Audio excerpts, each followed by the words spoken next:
নমস্কার বন্ধুরা, লতা কিচেনে তোমাদের স্বাগত। আজ আমি একটা নতুন রেসিপি নিয়ে এসেছি। আমি কলাই শাকের ঘন্ট রান্না করব। আর এখন বাজারে বা হাটে প্রচুর পরিমাণে কলাই শাক পাওয়া যাচ্ছে। আমি মাঠ থেকে তুলে এনেছি, আমাদের পাশের জমি থেকে আমি তুলে নিয়ে এসেছি। কলাই শাকটা একদম সুন্দর কচি। আমি কলাই শাকগুলো ভালো করে কুটে বেছে ধুয়ে নেব। কুটে বেছে ধোয়ার পরে আমি শাকগুলোকে প্রথমে ছোটো করে কেটে নেব। আমি একটা মাছ দিয়ে রান্না করব। তো আমি আগে প্রথমে শাকগুলোকে কেটে নিয়েছি। দেখো, এক মুঠো শাক এভাবে মাঝখান বরাবর কেটে তারপরে আমি এবার দুপাশ দিয়ে ধরে ছোট ছোট করে কাটছি। শাকগুলো একটু ছোট ছোট কাটার চেষ্টা করবে, সবসময় শাকটা একটু শক্ত থাকে, তাই শাকটা একটু ছোট ছোট করে কাটলে ভালো হয়। দেখো, সবগুলো শাক আমার কাটা হয়ে গেছে। এবার মাছটাকে আমি ভেজে নেব। আমি একটা জাপানে পুঁটি নিয়েছি, পুঁটি মাছটা এবার আমি ভেজে নেব। এদিকে আমি উনুনটাও ধরিয়ে দিয়েছি, কড়াইটা একটু গরম হতে থাক। আর এদিকে মাছে আমি একটু লবণ হলুদ মাখিয়ে নেব। লবণ হলুদ মাখানোর পরে মাছটা আমি ভাজবো একটু কড়া করে। লবণ হলুদ ভালো করে মিশিয়ে তারপরে আমি মাছটাকে ভেজে নেব। তোমরা কলাই শাকের ঘন্ট কে খেয়েছো আমাকে জানাবে। আর যদি কোনো নতুনভাবে খাওয়া যায় তাহলে আমাকে কমেন্ট করে জানাবে, তাহলে আমি সেভাবেও রান্না করে একদিন দেখব। তো কড়াইটা গরম হয়ে গেছে, এবার কড়াইতে আমি তেল দিয়ে দিচ্ছি। তেলটা একটু গরম হলে আমি মাছটা দিয়ে দেব। তেলটা গরম হয়ে গেছে, এবার আমি মাছটা দিয়ে দিচ্ছি। মাছটা দুই পিঠ ভালো করে একটু কড়া করে ভাজবো।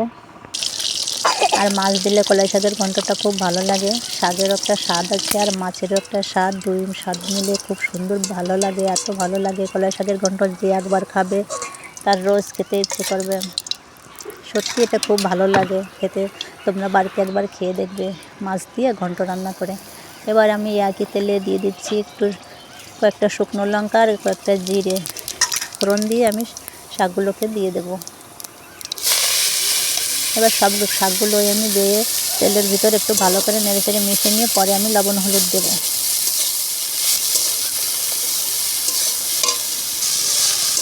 ভালো করে মিশিয়ে নিয়েছি। শাকে যে পরিমাণ জল আছে আর জল দেওয়া লাগবে না, লবণ হলুদ দিয়ে ঢাকা দিয়ে দিয়ে ভাজলেই হয়ে যাবে। শাকগুলোকে প্রথমে ভাজতে হবে, তারপরে আমি ঘন্ট রান্নার জন্য যে চালের গুঁড়ো ব্যবহার করব আমি পরে দেখিয়ে দিচ্ছি। লবণ হলুদ দেওয়ার পরেও ভালো করে একটু মিশিয়ে নেব। আর মিশিয়ে নেওয়ার পরে আমি একটু ঢাকনা দিয়ে ঢেকে নেব। আর ঢাকনা দিয়ে ঢেকে রেখে দিলেও হবে না, মাঝে মাঝে একটু উঁচু করে নেড়ে চেড়ে নিতে হবে, না হলে এদিকে পুড়ে যেতে পারে। আর এদিকে আমি কয়েকটা কাঁচা লঙ্কা একটু চিড়ে নিচ্ছি বটি দিয়ে। যেহেতু শাক সেজন্য কাঁচা লঙ্কাটাও দিতে হয়, ভালো লাগে। আর শাকটা দেখো আমার একদম নরম হয়ে গেছে, ভাজা হয়নি, আরও একটু ভাজতে হবে, কিন্তু লেগে যায় নাকি সেদিকেও খেয়াল রাখতে হবে। আমি আবার আর একটু নেড়ে চেড়ে দিচ্ছি। প্রায় হয়ে গেছে, বেশিক্ষণ লাগবে না। আর এবার কাঁচা লঙ্কাগুলো দিয়ে দেবো আর মাছটাও দিয়ে দেবো। মাছটা আমি ভেঙে দেব। আমি একটা খুন্তি দিয়ে এরকম ছোট ছোট করে ভেঙে নিচ্ছি। তোমরা চাইলে হাতা দিয়েও ঠেসে ঠেসে ভেঙে নিতে পারো। শাকের সাথে মাছটাকে ভালো করে মিশিয়ে নিচ্ছি,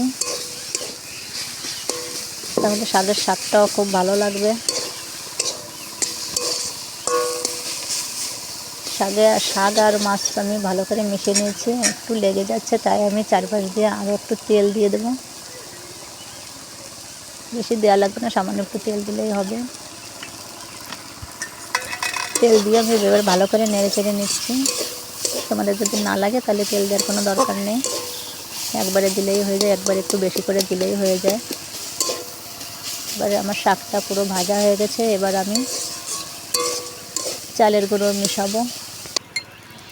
আমি 2 চামচ মতন চালের গুঁড়ো নিচ্ছি। 2 চামচ মতন চালের গুঁড়ো নিয়ে আমি একটু জল দিয়ে একটু ভালো করে গুলে নেব, যেন দলা মতো না থাকে। চামচ দিয়ে এভাবে নেড়ে নেড়ে মিশিয়ে নিচ্ছি। শাকটা আমার ভাজা হয়ে গেছে, এবার চালের গুঁড়ো দিয়ে মিশিয়ে নেব। আমি দিয়ে দিয়েছি চালের গুঁড়োটা। আমরা একটু জল দিয়েও নিয়েছি, বাটিটা ধুয়ে আমি আর একটু জল দিয়ে নিয়েছি, ওইটুকুন জলেও হয়নি। তো দেখো নিচ থেকে একটু লেগে লেগে যাচ্ছে, কোনো ব্যাপার না, চালের গুঁড়ো দিলে একটু লেগে লেগে যায়।